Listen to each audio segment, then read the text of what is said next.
This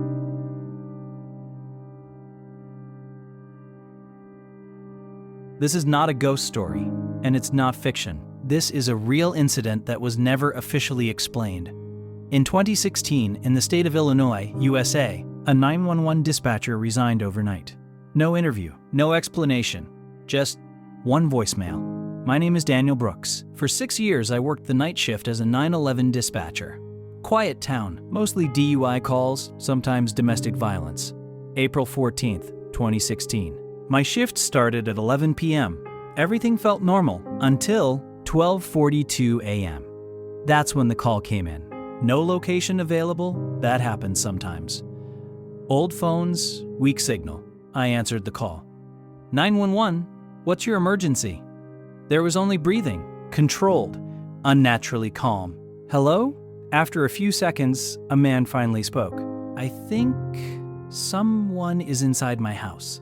That sentence alone wasn't unusual. But what followed was, he gave me his full address, street name, house number, zip code, everything checked out. I asked, "Sir, where are you right now?" He stopped speaking. Then he said, "I'm standing in my hallway. I can see my bedroom, the door is open." I checked the system, no prior calls from that address, no criminal history. "Do you live alone?" Silence. "No," he said quietly. "I live with myself." My fingers froze. "Sir, can you repeat that?" His breathing changed. I'm watching myself. Sleep. Dispatchers are trained not to react, but my hands were shaking. I asked, "What is the intruder doing right now?" He whispered, "He just sat up in bed." And he turned his head toward me. Suddenly, my screen refreshed. Call duration, 0 seconds. That never happens. I said his name, no response. And then, a new voice came on the line. My voice, same breathing. "Why didn't you warn him?" My entire body went cold. I disconnected the call immediately. 7 minutes later, officers arrived at the address. The house was empty. No forced entry, no struggle. But something was wrong. Inside the house, there was only one bed, one set of clothes, and one toothbrush. A phone was found on the hallway floor, still recording a voicemail. When it was played back, the dispatcher's voice was heard, my voice, saying, "Sir, help is on the way. Please stay on the line." I never said that. The official report claimed, psychological episode, no threat found. But what was never released, the next night, at exactly 12:42 a.m., the same call came in again. Same address, same breathing. This time, the caller said only one thing. "I'm in your hallway now." I resigned the next morning. The voicemail still exists. And they say, when the dispatch center is completely silent, sometimes post-call answers itself.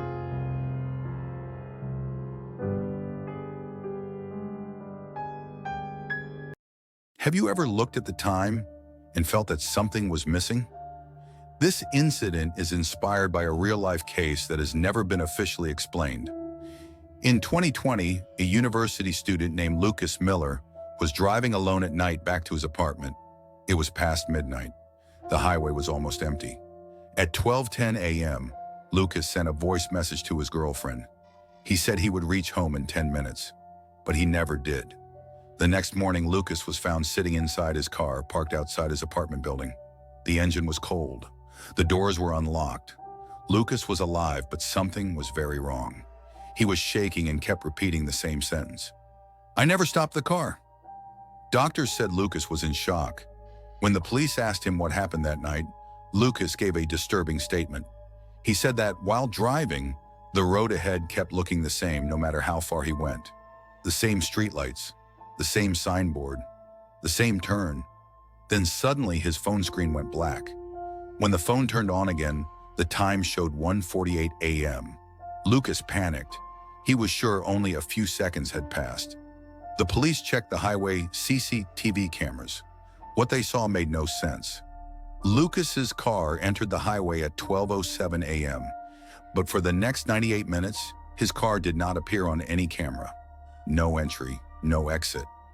Then suddenly, at 1:45 a.m., his car appeared again just 300 meters from his apartment. Here is the most terrifying part. Lucas's phone showed that a voice recording had been saved at 1:12 a.m. Lucas swore he never recorded anything.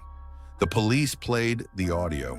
It was Lucas's voice, but it sounded scared.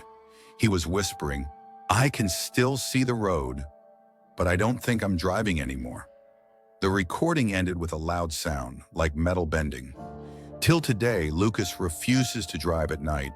He says that sometimes when he closes his eyes, he can still see the road repeating endlessly. And he believes that during those 98 missing minutes, he never left the highway. The highway left him. Some roads do not take you home. They keep you.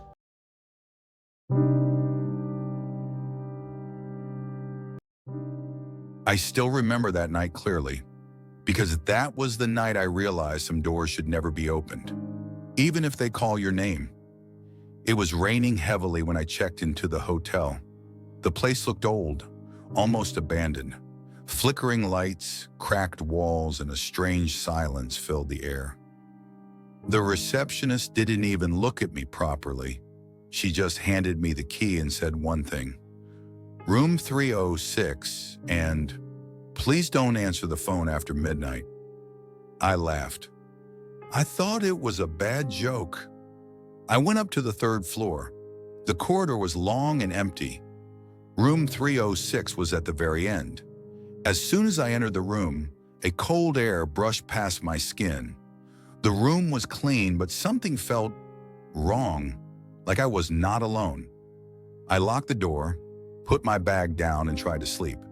At exactly 12:07 a.m., the phone rang. I froze. The receptionist's words echoed in my mind. "Please don't answer the phone after midnight." But curiosity is dangerous. I slowly picked up the receiver. There was silence. Then a whisper.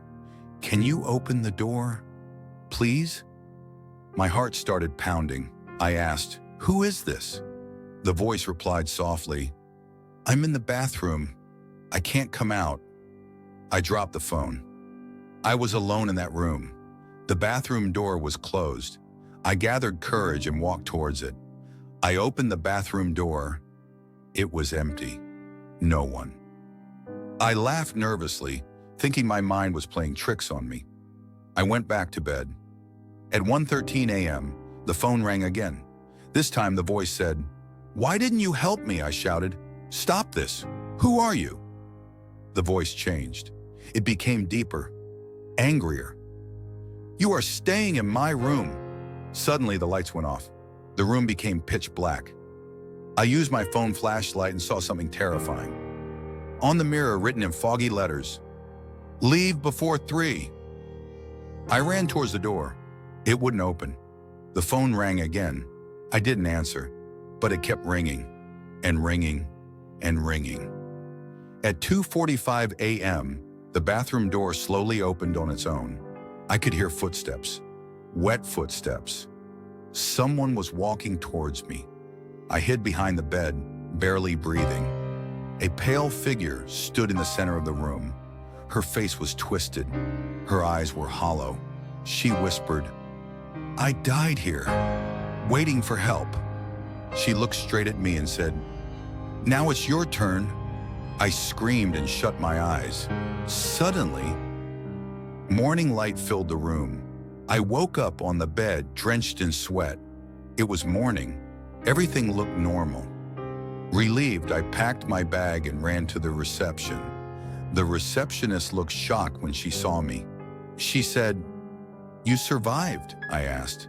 "Survived what?" She opened an old register and showed me a photo. It was me. The date was 3 years ago, she said quietly. "Everyone who stays in room 306 dies at exactly 3 a.m. My phone vibrated. One missed call from an unknown number. The time, 2:59 a.m. And then I understood. I never left that room. I never survived. I was still there, still waiting for someone else to answer the phone.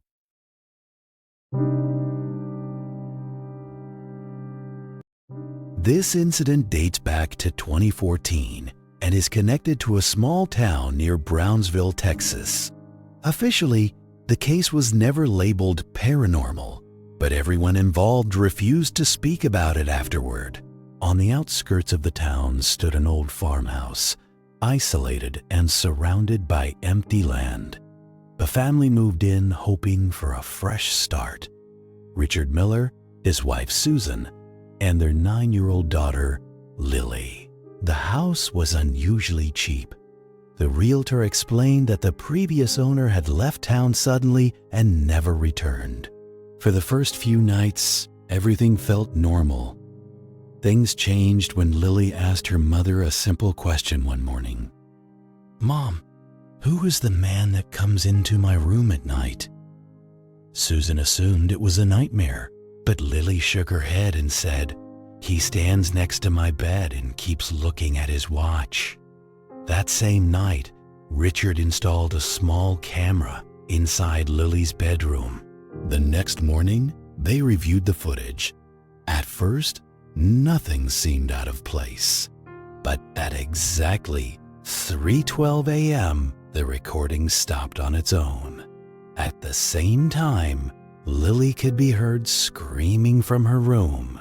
The following night, Lily said, "The man was angry today. He said this house belongs to him." Richard suspected someone might be breaking into the house. He called the police. Officers searched the property thoroughly. No signs of forced entry. No footprints. No one hiding. However, one officer mentioned that the basement felt unusually cold, even though it had been sealed and unused. On the third night, Susan saw something herself. While walking past Lily's room, she noticed a shadow standing near the doorway.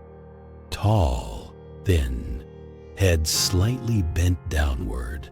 When she turned on the lights, it vanished. Inside the room, Lily's wall clock had stopped again, frozen at 3:12. Over the next few days, Lily became withdrawn and exhausted. She stopped playing. She barely spoke. She told her parents, "The man wants me to come downstairs with him." Concerned, Richard contacted a local historian. What he learned changed everything. In 1987, a man named Thomas Hale had taken his own life in that very farmhouse. Time of death, 3:12 a.m. According to old reports, Thomas had gone into the basement with his young daughter that night. The daughter survived. Thomas did not. That night, Susan refused to let Lily sleep alone. But when morning came, Lily was gone. The basement door was open. Police were called immediately. Lily was found sitting on the basement floor, alive, unharmed, but completely silent. She wouldn't respond to anyone. Instead, she kept tracing the same numbers over and over on the concrete floor with her finger. 312 doctors later diagnosed her with severe psychological trauma. The family moved out within a week. The farmhouse was sealed once again. The case was officially closed. But the story didn't end there. In 2019, a couple purchased the same property. 3 months later, they reported strange activity. Every night at exactly 3:12 a.m., footsteps could be heard in the basement. A broken wall clock would start ticking on its own. Neighbors claimed that late at night, a light could sometimes be seen in a child's bedroom window. Police records state that no one currently lives in the house. Yet, electricity bills continue to arrive every month, and every bill shows unusual usage recorded at the same exact time. 3:12 a.m.